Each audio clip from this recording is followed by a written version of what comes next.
আসসালামু আলাইকুম শিক্ষার্থী বন্ধুরা, আশা করি তোমরা অনেক ভালো আছো। আওয়ার স্কুলের নতুন একটি বাংলা ক্লাসে তোমাদের স্বাগতম। এর আগে আমরা আবু জাফর শামসুদ্দিনের আত্মস্মৃতি রচনাটির ব্যাখ্যা সহকারে পড়েছিলাম। আজকের ক্লাসে আমরা আত্মস্মৃতি রচনাটির মূলভাব দেখব।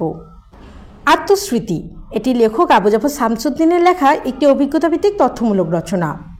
আত্মস্মৃতি রচনাটিতে লেখকের নিজের গল্প যতটুকু, তার চেয়েও অনেক বেশি তার সমসাময়িক পরিবেশ, পরিস্থিতি, সমাজ, ধর্ম ও রাজনীতি নিয়ে।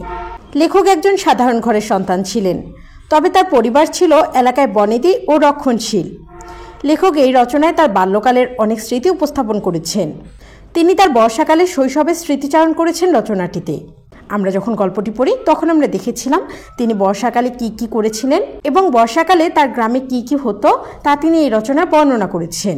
এই রচনায় ব্রিটিশদের শেষ দিকে হিন্দু মুসলমানদের মেরুকরণের ঘটনাসমূহ বিস্তারিতভাবে এসেছে।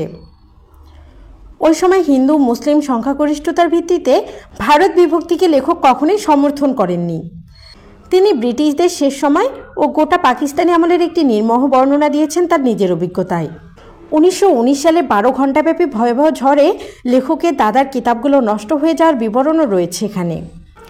1919 থেকে 1921 সালে ব্রিটিশ কংগ্রেস খিলাফত আন্দোলনের সময় তাদের গ্রামের উত্তর দিকের এক বড় চত্বরের বিশাল জনসভায় মহাত্মা গান্ধী ও আলী ভাইয়ের জনধ্বনি শুনতে পেয়েছিলেন এবং এই সভার স্লোগান ছিল বন্দে মাতরম এবং আল্লাহু আকবার।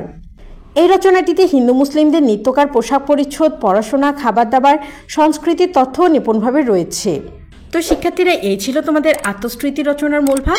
আশা করি তোমরা বুঝতে পেরেছো যে এই মূলভাবটি তোমরা কিভাবে লিখবে। পরের ক্লাসের আমন্ত্রণ জানিয়ে আজকের ক্লাস আমি এখানেই শেষ করছি। ধন্যবাদ।